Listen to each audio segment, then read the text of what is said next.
빌립보서 2장 1절에서 11절 말씀을 함께 봉독하시겠습니다.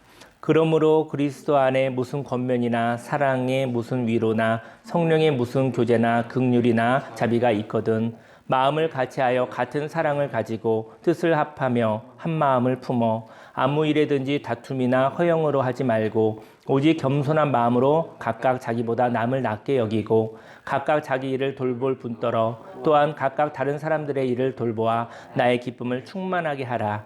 너희 안에 이 마음을 품으라. 곧 그리스도 예수의 마음이니 그는 근본 하나님의 본체시나 하나님과 동등됨을 취할 것으로 여기지 아니하시고 오히려 자기를 비워 종의 형체를 가지사 사람들과 같이 되셨고 사람의 모양으로 나타나사 자기를 낮추시고 죽기까지 복종하셨으니 곧 십자가에 죽으심이라.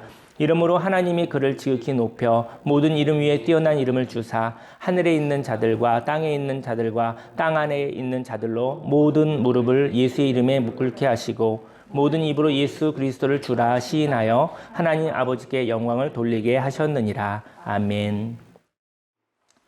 본문 말씀을 근거로 부활의 마음은 십자가의 흔적이 있기에 탁월한 마음입니다 라는 제목으로 하나님의 말씀을 증거하도록 하겠습니다.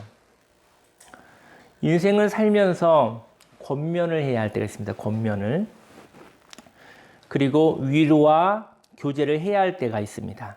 이처럼 사람은 누구의 도움이 필요함 없이 홀로 살아갈 때도 있지만 서로 도움을 주고 도움을 받으며 살아갈 때가 있습니다. 하지만 누구에게 도움이 되었으면 하는 마음이 전해지지 않고 오해를 일으키는 경험을 할 때가 많이 있지요. 그래서 사람과 사람의 중재를 하지 않고 그 중재를 그만하고 싶을 때가 있는 것입니다. 다시 말해 사람들에게 엮여서 중간에서 바보같이 되는 삶을 살고 싶지 않은 것도 같습니다. 오늘은 부활절입니다. 예수님의 부활을 통하여 저와 여러분들의 마음도 부활의 마음이 되기를 소망합니다. 부활의 마음은 모순과 같은 죄로 인하여 갈라진 저와 여러분들의 마음을 새롭게 하사 하나님의 마음과 하나 되게 하는 능력이 있습니다. 오늘 이 시간 부활의 마음을 통해 인생 가운데 하나됨을 체험하기를 소망합니다. 먼저 부활의 마음은 영혼을 살리려는 겸손한 마음입니다. 1절 말씀에 그러므로 그리스도 안에 무슨 권면이나 사랑의 무슨 위로나 성령의 무슨 교제나 긍휼이나 자비가 있거든. 인생을 살아가면서 어느 누구에게 지식을 전해주고 싶을 때가 있거든요. 좋은 정보가 있는 것이죠. 장날이 며칠이래. 아니면 어느 음식점이 음식 맛이 좋대. 또 뭐 커피 맛이 좋고 기타 등등 어떤 유용한 정보들이 있잖아요. 그런 정보를 가르쳐 주고 싶은 것이 있는 것이죠. 아마도 어떤 사람에게 이러한 정보를 전해주면 그가 유용할 것이라고 생각이 드는 것이죠. 또 상처받은 자가 있습니다. 상처받은 자가 있을 때 그 상처를 싸매고 싶어서 사랑의 위로를 하고 싶은 마음도 있습니다. 그리고 함께 동등하지만 기쁨의 이야기를 나누면서 나아가는 성령의 교제를 하고 싶을 때가 있죠. 교제라는 것은 이렇게 동등한 수평적인 평등한 위치에서 교제가 되는 것이거든요. 근데 그건 기쁨 위에서 나누는 거예요. 그 이야기들은. 이것은 친구와 같이 누가 누구를 가르치는 것은 아니지만 마음을 나눔으로 즐거움이 넘치는 것이지요. 또 어려운 사람에게 긍휼함과 자비를 전하고 싶은 마음도 저와 여러분들에게 때로 있습니다. 하지만 이러한 사람과의 함께함에 있어서 그 권면과 위로와 교제, 긍휼과 자비를 행할 때 원활하지 않고 오해가 된다면 그 마음의 의도가 잘못되지 않았나 생각됩니다. 사람과의 함께함을 위해서는 겸손한 마음이 필요합니다. 겸손한 것은 비굴한 게 아니에요. 겸손한 마음이 있었을 때 함께함이 이루어진다는 것이죠. 비굴한 마음도 함께함이 되지 않습니다. 비굴한 마음은 수직적이니까 종의 마음이기 때문에 비굴한 마음은 이용당하는 마음으로 바뀌어지게 되어지죠. 사람은 자존심이 있습니다. 자존심이 있는 것은 너무나 당연한 것입니다. 사람은 존귀한 존재이기 때문에 자기를 지키고 싶은 마음이 있는 것이죠. 이건 아주 자연스러운 것입니다. 사람은 자존심이 있어서 한때 누군가의 도움을 받을 수밖에 없는 위기를 겪는다 할지라도 우리는 위기가 있어요. 위기 때는 도움이 필요한 거예요. 그런 때가 있어요. 인생 가운데 위기가 분명히 누구에게나 있는 것입니다. 그런데 그런 위기를 겪는다 할지라도 항상 도움을 받는 자로 취급되는 것을 원하지 않는다는 것이죠. 때로는 우리가 물질적인 이야기만 하는 것은 아니죠. 마음의 이야기죠. 마음으로 누구에게 도움을 주기도 하고 마음으로 누구에게 도움을 받기도 하는 것이죠. 어떨 땐 노동으로 누구에게 도움을 주기도 하고 노동으로 도움을 받기도 하죠. 그리고 때로는 물질의 도움을 주기도 하고 받기도 하고 과거와 현재와 미래 가운데 서로 이렇게 왔다 갔다 하면서 인생을 살아가는 것이죠. 하지만 항상 도움을 받는 자로 취급되는 것은 누구나 원하지 않는다. 그래서 사람과 대화할 때 겸손함이 있어야 합니다. 겸손함이 있으면은 연합이 가능하지만 겸손함이 없게 되어지면은 그 연합이 깨진다는 것이죠. 겸손함이 있어야 한 번을 연합하여도 소중한 연합을 하게 되는 것입니다. 2절 말씀에 마음을 같이하여 같은 사랑을 가지고 뜻을 합하며 한 마음을 품어 아무 일에든지 다툼이나 허용으로 하지 말고 오직 겸손한 마음으로 각각 자기보다 남을 낮게 여기고. 저는 봉사라는 것은 참 아름다운 덕목이라고 생각합니다. 근데 모양은 봉사인데요. 속마음에는 판단이 있는 거예요. 내가 당신을 돕고 있어. 그리고 당신은 나의 도움을 받을 수밖에 없는 열등한 존재야라는 판단이 있다고 하면 아주 기분이 나쁜 것이죠. 근데 그런 교만한 마음을 가지고 봉사하는 사람도 있어요. 그래서 봉사하는 사람을 통해서 봉사의 행동 같으나 그 마음 때문에 상처를 받는 일이 있는 것이죠. 사실은 그는 봉사하는 게 아니라 자기의 일을 하고 있는 거예요. 자기 의를 나타내는 것이고 잘난 척하고 있는 것이죠. 그러한 판단이 있다면, 그 생각하는 판단이 있다면 그것은 허영으로 하는 것입니다. 허영으로 하는 것입니다. 다시 말해 겸손한 마음이 없는 것이지요. 사람은 무시를 받는다고 생각하면 어떤 도움도 받고 싶지 않습니다. 자존심 있는 사람은 속상한 마음을 가진 사람입니다. 근데 저희 여러분들도 다 자존심이 있어요. 근데 자존심 있는 사람은 속상한 마음이 있는 것이죠. 겸손이란 자기의 가치보다 낮추는 마음이라고 해요. 근데 저와 여러분들이 어떠한 가치가 있어요. 근데 그보다 낮추는 거예요. 예수님의 성육신 사건처럼 눈높이를 낮추는 것이 겸손한 마음인 것입니다. 만일 자기의 가치를 소중히 여기지만 그 가치를 낮추지 않으면 어떤 일이 생기냐면요. 그 가치를 낮추지 않으면 마음이 아픈 자들에게는 위협을 주는 힘으로 느껴질 수 있다는 것이죠. 하나님은 소중하신 분, 하나님은 존귀하신 분, 모든 것을 가지신 분이신데 하나님이 하나님으로 저와 여러분에게 다가왔었을 때 저희 여러분들은 넘어지고 쓰였었을 때 많이 괴롭고 많이 위축이 된다는 것이죠. 그래서 하나님이 예수님의 모습으로 오셨습니다. 자기의 가치를 낮추지 않으면 마음이 아픈 자들에게는 위협을 주는 힘으로 느껴질지도 모릅니다. 그래서 마음이 아픈 자들이 도움을 받는다고 생각하지 않고 마음이 아픈 자들이 도움을 받는다고 생각되어지면 마음이 상할 수가 있는 것이죠. 그런데 섬김을 받는다는 생각이 드는 것이죠. 저와 여러분들의 삶 속에 저와 여러분들이 누구를 돕는다, 내가 당신에게 도움을 주고 있어, 이런 느낌을 주는 것이 아니라 내가 섬김을 받고 있구나. 몸으로는 도울 수 있지만 마음으로 섬기는 것을 의미하는 것이죠.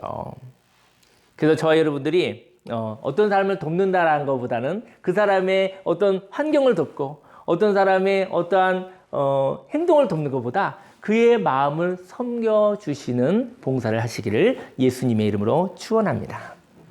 다음으로 부활의 마음은 자유의 마음입니다. 부활의 마음이 있는 사람은 자기 일을 돌보는 사람입니다. 왜냐하면 자기 일을 돌볼 수 없는 사람은요, 다른 사람에게 유익을 준다 하여도 조롱을 받죠. 대한민국은 과거에 유교로 이렇게 가득 찬 세상이었거든요. 지금도 유교의 문화는 굉장히 이렇게 뿌리 깊게 있는데 예전에 보면은 사회적으로 좋은 일 하는 사람이 많았잖아요. 우리들의 아버지, 어머니들이 바깥에 나가서 좋은 사람으로 평판이 있지만 바깥에 힘을 다 쓰고 보니 집에 와서 아내와 남편을 그리고 자식들을 이렇게 돌보지 못할 때가 있었죠. 그때 그 사람들은 바깥에는 착한 사람으로 되어지지만 그 사람들은 속으로는 조롱을 받았었거든요. 자기나 잘하지, 자기네 집이나 좀 잘 챙기지. 바깥에서 좋은 일 하지만 그 집은 많이 망가졌던데? 뭐 이러한 조롱을 받게 되어지는 것이죠. 그 이유는 자기를 지탱하는 삶인 자유가 없기 때문인 것입니다. 자유가 흘러 넘쳐서 평화가 일어나는 것이거든요. 자유로운 사람들이 한 사람 한 사람 서 있는 것이 평화인 것입니다. 거기에 진리를 통한 아름다운 연합이 있었을 때 평화가 있는 것이죠. 그래서 자기를 지탱하는 삶인 자유가 있어야 된다는 것입니다.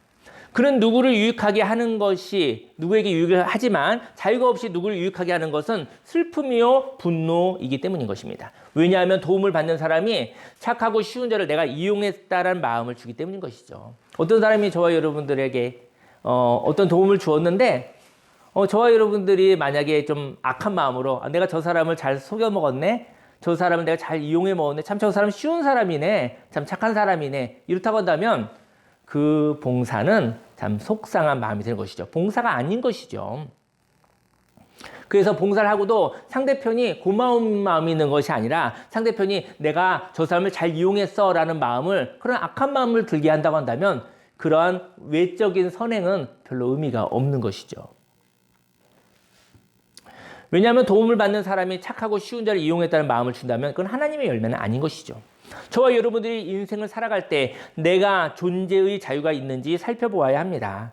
내가 누구에게 이용당하고 있는지 알아보아야 합니다. 만약 기쁨이 없다면 저와 여러분들은 속아서 누군가를 유익하게 하여도 이용당하고 있기에 그 누군가가 저와 여러분들을 향하여 진실로 고마워하지 않는다는 것이죠. 여러분들이 봉사의 행위를 하는 것 같은데 기분이 나쁜 거예요. 하나님이 주신 건강한 감정으로 기분이 나쁜 거예요. 그러면 상대편이 나를 웃는 얼굴로 이용하고 있기 때문인 것이죠. 그런 일들은 거절하시기를 예수님 이름으로 축원합니다. 4절 말씀에 각각 자기 일을 돌볼 뿐더러 또한 각각 다른 사람들의 일을 돌보아 나의 기쁨을 충만하게 하라. 예수님의 마음은 자유이신 하나님의 마음입니다. 5절 말씀에 너희 안에 이 마음을 품으라. 곧 그리스도 예수의 마음이니 그는 근본 하나님의 본체시나 하나님과 동등됨을 취할 것으로 여기지 아니하시고 오히려 자기를 비워 종의 형체를 가지사 사람들과 같이 되셨고 사람의 모양으로 나타나사 자기를 낮추시고 죽기까지 복종하셨으니 곧 십자가에 죽으십니다. 예수님은 우리와 똑같은 어려움을 겪으셨습니다. 십자가에서 겪으신 고통은 인류의 모든 고통을 영원 전부터 영원 후까지 대변하고 있습니다.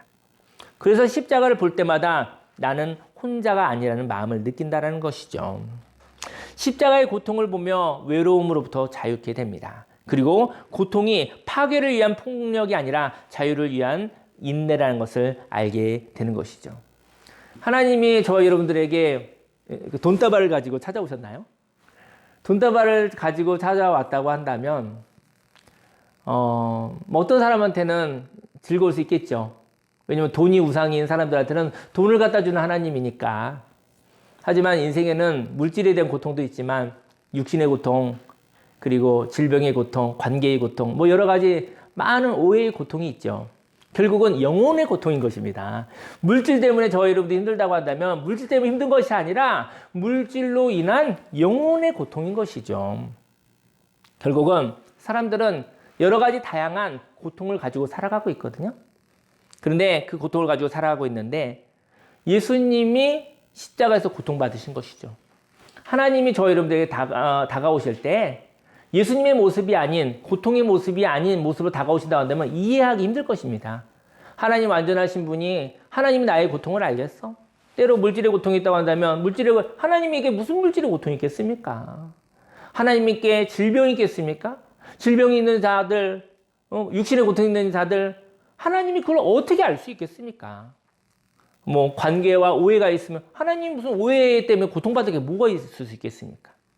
완벽하신 분, 전능하신 분, 이제 신에 대한 개념을 그렇게만 본다고 한다면 그렇지 않겠습니까? 그리고 죽음의 고통, 그리고 언제 끝날지 모른다는 그런 고통, 만약 영원하신 하나님에게 그게 무슨 고통이 되겠습니까? 결국은 고통받는 자들이 하나님을 볼 때 하나님의 능력으로 하나님의 복을 받고 하나님을 이용해서 살고 싶은 마음은 생길 수 있어도 하나님이 나의 마음을 아실까? 이것은 충족되지 않는다라는 것이죠. 고통받는 자들은 내 마음을 아무도 몰라. 아무도 내 마음을 몰라. 그것 때문에 고통스러운 것입니다. 근데 고통 가운데 계신 예수님을 통해서 고통받는 자들이 외로움이 없어진다는 것이죠. 고통받는 예수님을 통해서 하나님이 예수님의 모습으로 오신 거예요. 고통받는 자들에게 너의 고통을 내가 안다. 너의 고통을 머리로 알지 않는다. 너의 고통을 십자가에서 내가 같이 아파하고 있다. 라고 얘기하신 것이죠. 그래서 외로움 가운데 있는 사람들을 외로움으로부터 자유케 하시는 것이 예수님의 십자가의 고통인 것입니다. 나와 함께 고통받는 사람이 있습니다. 그런데 그 사람을 향해서 어떤 사람은 이렇게 생각하는 것이죠. 그는 범죄를 지어서 벌로 고통받는 것이야 라고 생각하는 사람이 있다는 것이죠. 근데 그게 아니라 나와 함께 하기 위해서 나에게 다가온 것이라는 것이죠. 예수님이 십자가에서 고통받으심으로 말미암아 예수님이 겸손한 마음으로 오신 거예요. 예수님이 하나님이신데, 하나님의 본체신데 그 하나님이 고통의 옷을 입고 저와 여러분에게 다가오신 것입니다. 고통이 없다고 한다면 우리는 하나님을 향해서 하나님이 내 마음을 어떻게 알겠어? 내 인생을 어떻게 알겠어? 라고 생각하는 것이죠. 하나님이 우리에게 다가올 수가 없습니다. 우리가 하나님을 거절하죠. 하나님이 나의 마음을, 나의 삶을 어떻게 알겠어? 그게 바로 거절하는 것이거든요. 십자가에서 고통받으신 그 십자가에서 고통받으심이 저와 여러분들의 마음을 열게 한다는 것이죠. 나는 고통과 함께 있습니다. 그런데 하나님은 예수님을 통하여 나도 너의 고통을 알아라고 다가오신 사건이 십자가의 사건이라는 것이죠. 인생을 살면서 고통을 벌로 해석하여 괴로워하는 사람이 있습니다. 그런데 내가 무슨 죄를 지었다고 이렇게 고통을 받아야 해? 라는 저항이 있다는 것이죠. 저 여러분들 혹시 여러 가지 고통이 있겠죠. 근데 어느 날 화가 나지 않습니까? 내가 무슨 죄를 그렇게 많이 지었다고 이렇게 고통을 받아야 되냐고 저항하지는 않습니까?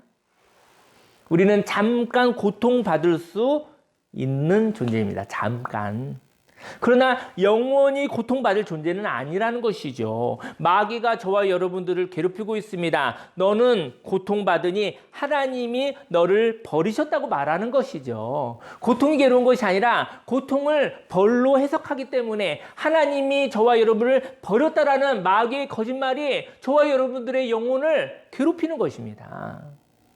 하나님이 분명히 버리셨는데 신이 나를 버렸는데 여러 가지 고통 가운데 여러 가지 어려움 가운데서 나는 버림받았다라는 그 이야기로부터 그 죄로부터 저희 여러분들이 벗어날 수가 없는 것입니다. 예수님이 자유로 예수님이 스스로 고통받으셨습니다. 그 고통은 저와 여러분들에게 다가온 하나님의 발걸음 사랑이었습니다. 사랑하는 아들아, 딸아, 너는 잠깐 고통받을 수 있어도 영원히 고통받는 존재는 아니란다. 그 얘기를 하시기 위해서 십자가에서 고통받으시고 아침에 부활의 생명의 열매로 저 여러분들에게 다가오신 것이죠. 고통에는 끝이 있단다. 예수님이 십자가에서 고통받으시고 3일 만에 죽음으로 단절된 뒤 부활하셨습니다. 그리고 말하십니다. 고통의 끝이 있다고. 죽음에도 끝이 있다고. 죽음은 다 끝나야 되잖아요. 우리가 그냥 세상에서 부활이 없는 종교, 부활이 없는 가치관에서는 죽음은 다 끝이잖아요. 죽음 앞에서 끝이라고 얘기하지 않는 사람이 누가 있겠습니까? 죽음은 다 끝이죠. 근데 하나님이 예수님을 통해서 죽으시고 살아나심으로 말미암아 죽음도 끝이 있다라는 것이죠. 죽음도 끝이 있다면 그건 쉼입니다. 멈춤이 죽음이 아니라 멈춤이 쉼과 안식을 통해서 새로운 단계의 삶의 시작이 있다는 것을 이야기하는 것입니다. 고통을 받아도 하나님이 저와 여러분들을 버리지 않았다면 살만하다는 것이죠. 인내를 언제 하는 것이냐면요. 인내는 끝이 아니기 때문에 저와 여러분들 완전히 끝이라면 인내할 게 없어요. 지금의 어려움이 끝날 것이라는 것이죠. 내 인생이 끝이 안 났다는 것이죠. 그때 인내할 수 있는 것입니다. 고통을 받아도 하나님이 나를 버리지 않았다면 살만합니다. 인내할 수 있는 것입니다. 하지만 고통을 통하여 하나님이 너를 영원히 버렸다는 마귀의 거짓말은 견딜 수가 없는 것이죠. 마지막으로 부활의 마음은 치유된 마음입니다. 예수님의 부활은 회복입니다. 치유입니다. 그리고 예수님을 따라가는 저와 여러분들도 하나님으로부터 버림받았다는 저주에서 치유되는 회복의 마음을 선물로 받았습니다. 9절 말씀에 이름으로 하나님이 그를 지극히 높여 모든 이름 위에 뛰어난 이름을 주사 하늘에 있는 자들과 땅에 있는 자들과 땅 아래에 있는 자들로 모든 무릎을 예수의 이름에 꿇게 하시고 모든 입으로 예수 그리스도를 주라 시인하여 하나님 아버지께 영광을 돌리게 하셨느니라. 인생에는 누구나 상처가 있습니다. 그런데 그 상처가 아물면 영광이 됩니다. 제가 그냥 강화에 있는 어느 카페에 갔는데 그 카페에 보니까 이렇게 문구가 있더라고요. Scar is star. 그러니까는 상처가 별이 된다. 뭐 그런 거를 이렇게 써놓은 문구가 있는데 저희가 상담을 하면서 그곳에 가면 사람들이 그 문구로 이렇게 은혜를 받더라고요. 나의 상처가 별이 된다, 영광이 된다라는 것이죠. 상처가 치유되어도 흔적은 있습니다. 그래서 뭐 이제 성형을 하기도 하지만 어쨌든 간에 상처가 치유가 되어도 흔적은 있다. 상처가 치유되면 흔적은 있고 고통은 없다라는 것이죠. 그 흔적은 십자가 이전, before, 십자가 이후, 애프터가 있다는 것이죠. 십자가 이전을 알고 십자가 이후를 알게 되는 것이죠. 십자가 고통의 이전과 고통 이후를 아는 것, 그것이 바로 분별입니다. 고통을 통해서 깨닫는 것은 고통으로 눌려버리는, 고통으로 인해서 괴로워하는 마음이 아니라 고통을 통해서 진리를 깨닫는 것이죠. 분별을 할 수 있게 되어지는 것입니다. 사람은 말로 가르치는 것보다, 말로 이렇게 설명해 주는 것보다 이 고통이 사람을 더 많이 깨닫게 하는 것 같습니다. 왜냐하면 고통은 삶의 언어이거든요. 고통은 그냥 현학적인 머리에 있는 그런 논리나 설명의 이야기를 뛰어넘는 것입니다. 고통은 지정의 모든 것을 합하여 되어지는 체화된 언어이거든요. 십자가 이전과 십자가 이후를 알죠. 흔적을 보면 알 수 있습니다. 고통의 흔적은 분별을 준다는 것입니다. 그래서 속임에서 자유를 준다는 것입니다. 그리고 속아서 괴로웠던 시절을 기억합니다. 하지만 지금은 하나님의 은혜로 정체를 모르는 거짓말쟁이에게 속지 않을 분별의 기준, 진리를 마음에 새기게 된다는 것이죠. 저희 여러분들은 여러 가지 시행착오와 고통이 있을 수 있습니다. 하지만 그 고통의 결과 분별이 있을 수 있다면, 그 하나님의 말씀이 있다고 한다면 그 하나님의 말씀을 가지고 고통의 흔적은 있지만, 상처의 흔적은 있지만 고통이 없는 하나님의 자유함을 가지고, 생명을 가지고 새로운 삶을 시작하시기를, 부활의 아침을 맞으시기를 예수님의 이름으로 축원합니다. 부활의 마음은 치유된 마음입니다. 십자가의 흔적은 진리가 되고 그 흔적을 부끄러워하지 않습니다. 영혼의 진리가 새겨진 것이죠. 그리고 그 흔적을 만질 때마다 자유가 옵니다. 상처의 흔적이 있는 사람, 치유의 흔적이 있는 사람은 거짓으로부터 다시 속지 않는 진리의 사람이 되는 것입니다. 십자가의 흔적을 볼 때마다 저희 여러분들이 이제 십자가의 흔적이 있어요. 상흔이 다 있어요. 모양은 다르지만 다 있어요. 하나님은 아시는, 사람 앞에서 얘기할 수 없는, 왜냐하면 사람들이 그렇게 거룩하지 못하고 사람들이 세상되기 때문에 사람에게 이야기할 수 없는 그런 소중한 십자가의 흔적이 있습니다. 근데 그 십자가의 흔적은 바로 진리의 기준이라는 것이죠. 그리고 속지 않을 수 있는 하나님의 분별력이라는 것입니다. 저희 여러분들이 십자가의 흔적이 있습니다. 상처의 흔적이 있습니다. 그것이 눌러서 아프지 않기를 예수님으로 축원합니다. 흔적을 볼 때마다 하나님의 사랑을 생각하고, 흔적을 볼 때마다 하나님의 말씀이 기억나서 원수 마귀가, 거짓말하는 자가 저희 여러분들을 속일 수 없는, 그 거짓말하는 자들이 가장 두려워하는 게 뭔지 아십니까? 거짓말하는 것을 정체를 알고 있었을 때 두려워합니다. 이게 거짓말하러 갔는데 상대편이 내 속셈을 알고 있을 때 거짓말하는 사람들은요, 절대로 얼씬거리지 않습니다. 다른 데 갑니다. 다른 데. 마귀를 내는 거짓의 아비다 이렇게 얘기를 하잖아요. 저희 여러분의 영혼에, 사람들은 가끔 거짓말할 수 있지만 마귀는 항상 거짓말한다는 것이죠. 항상 저와 여러분들의 영혼을 속여서 하나님과 분리시키려는 하는 것이죠. 마귀가 하는 거짓말, 너 고통 있구나. 고통 있는 거 맞잖아요. 사실이야. 팩트잖아요. 너 고통이 있구나. 그 다음에 말을 첨가하죠. 너 벌 받은 거야. 그 다음에 뭐죠? 넌 저주를 받은 거야. 하나님이 너를 버리셨어. 죽어. 이렇게 되는 것이죠. 그 이야기가 저와 여러분의 인생의 삶의 위기에 그 메시지가 계속 맴돌고 계속 반복되어집니다. 그런 것이 오래되어지면 우울증이 되어지고 또 인생이 파괴되어지기도 하죠. 고통은 하나님의 사랑입니다. 누구나 고통이 있습니다. 그 고통 가운데 예수님이 십자가의 고통받으심으로 말미암아 고통은 고통받을 수 있다는 것이죠. 인생은 고통이 있을 수 있죠. 그런데 하나님이 함께 하신다라는 거. 그리고 예수님의 부활이 있습니다. 십자가의 고통은 하나님의 사랑이었지만 예수님의 부활은 하나님의 승리였던 것이죠. 저 여러분의 삶 속에 예수님의 십자가의 고통을 보면서도 하나님의 사랑을 뜨겁게 느끼시고 예수님의 부활을 통해서 하나님과의 승리, 하나님과의 즐거움, 하나님의 기쁨에 참여하시는 생명이 있고 탁월한 마음으로 살아가시기를 예수님으로 축원합니다. 부활의 날 예수님이 주신 마음으로 사시기를 소망합니다. 과거에 매이지 않고 미래에 매이지 않고 오늘을 사시기를 예수님으로 축원합니다. 아멘. 네, 음악을 좀 틀어주세요. 우리 함께 기도하겠습니다. 오늘 예배가 끝나고 난 다음에 이제 교회에서 이제 단체 식사를 하러 가게 되는데요. 코로나 이전에는 굉장히 흔한 행사였거든요. 근데 2년 반이 지나서 우리가 맛있는 음식을 먹는 즐거움도 있겠지만 그냥 표현할 수 없는 기쁨인 것 같아요. 그래서 저와 여러분들이 아주 작은 사소함, 물론 코로나는 저와 여러분들에게 많은 불편함을 주었고 또 어떤 사람들한테는 절망을 주기도 했습니다. 근데 인내하셨고 지금 지나가고 있어요. 지나가고 있는데 우리는 더 깨끗해지고 또 구별되어지고 더 지혜로워졌습니다.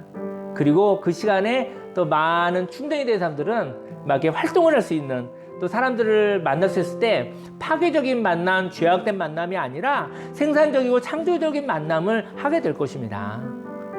그날이 오고 있습니다. 그때 하나님이 주신 마음으로 부활의 생명의 마음을 가지고 겸손한 마음을 가지고 자유의 마음을 가지고 치유된 마음을 가지고 저 여러분들이 인생 멋있게 사시길 바랍니다. 인생은 누구나 인생 여행은 끝이 나거든요. 그래서 그 하루를 아깝게 멋있게 사시면 좋을 것 같습니다. 주여 삼창하고 기도하겠습니다. 주여 주여 주여 할렐루야 할렐루야 할렐루야 할렐루야 할렐루야 할렐루야. 살아계신 하나님 아버지, 오늘은 부활절을 기념한 부활절 예배로 하나님께 올려드렸습니다. 하나님 아버지, 겸손한 마음이 필요한데 하나님 비굴한 마음이 아니라 겸손한 마음. 하나님은 예수님의 모습으로 오셨습니다. 그것이 겸손한 마음이었습니다. 예수님은 하나님의 본체였지만 종의 모양으로 우리들의 모습으로 고통받는 자의 모습으로 오셨습니다. 왜냐하면 마음이 속상한 사람들이 너무 능력 있는 모습으로 오면, 아픔이 없었던 모습으로 오면 마음이 열리지 않기 때문입니다. 우리는 인생 가운데 고통받을 때가 있습니다. 위기가 있습니다. 하지만 우리는 항상 고통받는 그런 저주받은 존재는 아닙니다. 하나님 아버지, 인생 가운데 고통이 없었다면 우리 예수님의 모습으로 오지 않았을 터인데 하나님 모두 다 여러 가지 다양한 모습으로 고통을 받고 있습니다. 고통받을 때도 하나님께서, 임마누엘의 하나님께서 하나님이 우리와 함께 하시는 모습으로 고통받는 자로 오셨기에, 겸손한 자의 모습으로 오셨기에, 아버지여 우리를 돌본다고 하면서 우리를 도와준다고 하면서 잘난 척하는 아버지, 그런 폭력적인 하나님의 모습이 아니라 하나님 아버지여 고통 가운데 있는 자들의 마음을 존중하여 주시고 그 마음을 섬겨주기 위해서 우리와 똑같은 모습으로 오신 우리 하나님, 바로 예수님의 모습. 하나님, 지난 주간은 고난 주간으로 우리가 하나님의 고통에 대해서 묵상하였고, 오늘은 부활의 아침, 아버지 고통 받으시고 십자가에 죽으시고 3일 만에 부활하신 그 예수님, 그 예수님과 함께, 승리의 예수님과 함께 즐거움과 기쁨을 함께 나누려고 합니다. 하나님 아버지, 예수님처럼 우리가 또 누군가를 살리고 누군가를 섬기려고 한다면 하나님 아버지여 나를 낮추는 그런 겸손한 마음을 부어 주소서. 예수 그리스도의 마음을 부어 주옵소서. 하나님 아버지, 그리고 자유케 되길 원합니다. 하나님 아버지, 우리에게 십자가의 흔적이 있기 때문에 진리가 있는 것입니다. 십자가의 흔적이 있기 때문에 우리에게 진리가 있고 우리가 인생을 쏟지 않는 것입니다. 하나님 아버지, 우리의 삶 속에 십자가의 흔적이 있습니다. 그때마다 인생을 살아갈 수 있는 길이요 진리요 생명 되신 예수님을 따라 살아가게 하여 주옵시고, 아버지 십자가의 흔적이 아버지의 그 고통을 치유하여 주옵시고 흔적만 있게 하여 주옵시고 지혜가 되어지게 하여 주옵소서. 하나님의 말씀으로 살아가게 해 주옵소서. 진리를 알지니 진리가 너를 자유케 하려 하셨던 그 말씀을 가지고 살아가기 원합니다. 하나님 예수의 흔적을 하나님 부끄러워하지 않게 해 주옵소서. 예수의 흔적을 통해서 아버지의 인생을 어떻게 살아야 되는지 알게 되어진 지혜를 얻게 되었다면 그것을 아버지의 기뻐함으로 하나님께 영광 올려드릴 수 있기를 소망합니다. 하나님 아버지 인생을 살면서 인생을 알게 되게 하시고 아버지 그때 영혼의 자유를 가여 주옵시고, 너무나 아까운 날 모두 다 죽음이라는 이름으로 인생의 여행을 마감할 터인데 아버지 그날까지 오늘 하루를 부활의 능력으로 의미 있게 생명 있게 활기 있게 하나님 살아가게 하여 주옵소서. 하나님 아버지, 오늘은 참 기쁜 날입니다. 깨달음이 있는 날입니다. 하나님 아버지 진리를 깨달은 날입니다. 예수님의 흔적을 하나님 고마워하고 기뻐하는 날입니다. 하나님 감사를 드립니다. 하나님께 영광을 올려드립니다. 예수님의 이름으로 감사하며 기도했습니다. 아멘. 기도하겠습니다. 살아계신 하나님 아버지, 예수님의 십자가의 죽음은, 예수님의 십자가의 고통은 고통받는 자들을 향하여 배려해 주시기 위해서 오신 겸손한 마음으로 오신 하나님의 다가옴입니다. 예수님의 고통과 십자가는 고통받는 자를 위축시키지 아니하고 그들의 외로움으로부터 자유케 하셨습니다. 하나님, 예수님이 죽으시고 난 뒤 죽음의 두려움으로부터 또 자유케 하셨습니다. 죽음에도 끝이 있다라는 것을, 그리고 예수님의 부활을 통해서 새로운 생명, 죽음을 통과하여 죽음이 멈춤이 아니라 죽음이 안식이 되어져서 새 옷을 입고 새로운 가치관을 가지고 새로운 생명으로 살아가는 다음 단계의 성장이 있다는 것을, 성숙이 있다는 것을, 다음 단계의 거듭남과 창조가 있다는 것을 알게 하셨습니다. 오늘은 부활의 날입니다. 하나님 아버지, 우리의 영혼을 새롭게 하소서. 우리의 환경을 새롭게 하소서. 우리의 관계를 새롭게 하소서. 우리의 삶을 새롭게 하여 주옵소서. 다시 태어난 듯이 새롭게 살게 하여 주옵소서. 창조의 능력으로 살아가게 하여 주옵소서. 하나님, 우리에게 예수의 흔적이 있습니다. 하나님, 그것이 지혜가 되기 원합니다. 예수의 흔적을 통해서 그것이 반복되어지는 것이 아니라 그 흔적을 통해서 그 지혜를 가지고 그 일을 다시 반복하지 않는 하나님의 말씀을 가지고 살아가기를 원합니다. 하나님, 부활의 아침에 부활에 참여하게 해주시니 감사드립니다. 부활의 능력으로 살기를 하나님 앞에 기도합니다. 결단합니다. 하나님 아버지요, 이 마음을 하나님 받아주시옵소서. 예수님의 이름으로 기도했습니다. 아멘. 광고 드리겠습니다. 광고는 이별학교가 계속 아름답게 진행되어져서 한 영혼 한 가정을 섬세하고 풍성하게 잘 살리고 있습니다. 기도 감사드리겠습니다. 이별학교 유튜브를 어제 처음으로 하나 찍었거든요. 어제 하나 찍었는데 한 쉬운 일이 아니더라고요. 근데 그래도 한 작품이 하나 나올 수 있을 것 같아요.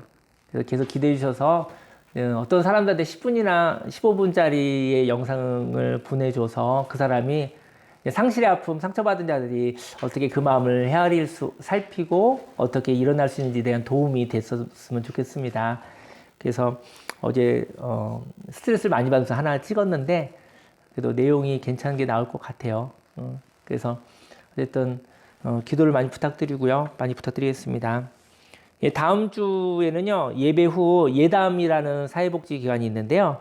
그곳에 이제는 카페도 있고 뭐 그러한 곳인데 거기에 박상미 미술 전시회라고 아마 장애 아이를 둔 그 어머님이 뭐 사진전을 하시는 것 같아요. 그래서 그때 우리 같이 가서 차 한잔 마시고 그리고 교회에서 이제 그 기부는 저 교회에서 할 건데 차 한 잔 마시면 될 것 같아요. 차 한 잔 마시고 사진도 보시고 그다음에 이렇게 거기가 또 굉장히 풍경이 좋아서 이렇게 또 봄을 같이 한번 누리시는 시간 가지시면 좋을 것 같습니다. 김포에 있는 준흥교회에서 전화가 왔어요. 그 교회 목사님이 전화가 왔는데 몇 년 전에 그러시더라고요. 참 좋은 순복음교회를 위해서 그 교회는 조금 세워진 교회거든요. 잘 세워진 교회인데 참 좋은 순복음교회 사역을 위해서 저희 교회에 차를 하나 사주고 싶으셨던 마음이 과거에 있었어요. 근데 이제는 그 형편이 안 된다고 기도만 해주셨었는데 이번 고난 주간에 저희 교회가 생각이 났나 봐요. 생각이 나서 문자가 왔더라고요. 목사님 혹시 참 좋은 순복음에 필요한 거 없습니까? 너무 큰 거는 말고요. 이렇게 문자가 왔어요. 그래서 제가 사모님하고 의논해 보니까 이제 여름이 다가오잖아요. 그래서 제습기 하나랑 그 선풍기 좀 큰 거 이렇게 회전하는 거 그게 한 2개 밑에와 위에 필요할 것 같아서 그것을 말씀드렸더니 제습기와 선풍기 2대를 살 수 있는 비용을 보내주셨습니다. 하나님께 영광 올려드리고 또 귀히 쓰임받는 준흥교회를 위해서 축복 기도해 주시기 바랍니다.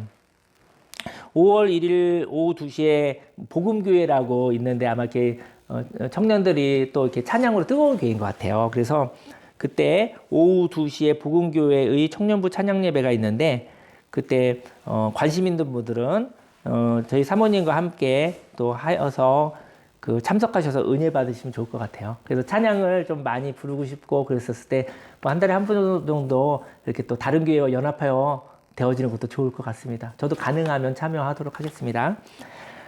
오늘 예배 후 운양동으로 출발합니다. 예배 끝나면 곧바로 차 타고 곧바로 떠나도록 하겠습니다. 오늘 맛있는 식사하시고 부활의 기쁨 참여하셔서 행복한 시간 되시면 좋겠습니다. 자리에서 일어나시겠습니다. 기도하겠습니다. 살아계신 하나님 아버지, 마음을 드리고 시간을 드리고 물질을 드리고 무엇보다도 고통을 저주라고 생각하는 원수마귀의 생각에 말에 속지 아니하고 고통은 예수님의 고통은 하나님이 우리의 모습으로 다가오신 하나님의 사랑이며 우리의 마음을 열고 고통받을 때 버림받았다는 원수마귀 사단의 거짓말에 힘들었었던 우리들에게 고통받아도 버림받은 것은 아니며 하나님이 함께 하시며 우리의 외로움에서부터 건져주신 십자가의 사랑이었다는 것을 알게 하셨습니다. 예수님의 십자가의 부활은 승리입니다. 인생 가운데 고통이 지나가고 죽음도 지나가고 하나님의 기쁨, 하나님의 새로운 창조가 일어난다라는 것을 그날을 오늘로 주셨다라는 것을 하나님께 고백합니다. 하나님 아버지, 부활의 기쁨으로 살아겠다고 고통을 하나님의 사랑으로 해석하겠다고 그리고 새로운 삶이 있다라는 것을 그 기쁨으로 살아겠다고 결단하는 것, 이 결단을 예물로 받아주십시오. 하나님 축복하셔서 100배 60배 30배 열매 맺어 하나님 내가 살고 가정이 살고 그리고 교회가 살고 사회가 살고 대한민국이 살고 온 세계 열방이 살아나게 해 주옵소서. 하나님 축복하소서. 하나님 지켜주소서. 하나님 기쁨으로 이 예물을 받아 주시옵소서. 예수님의 이름으로 기도했습니다. 아멘. 지금은 우리 구주 예수 그리스도 십자가 대속의 은혜와 하나님의 그 놀라우신 사랑과 성령님의 내주교통 운행 함께 하심이 예수님의 십자가의 사랑을 받아 예수님의 십자가의 고통의 흔적을 진리의 말씀으로 깨달아 그 십자가의 흔적으로 말미암아 탁월한 마음, 생명의 마음, 창조의 마음, 하나님 아버지의 마음으로 살겠다는 부활의 마음으로 살겠다는 결단하는 모든 하나님의 백성들 머리 위에 지금부터 영원히 함께 있을지어다.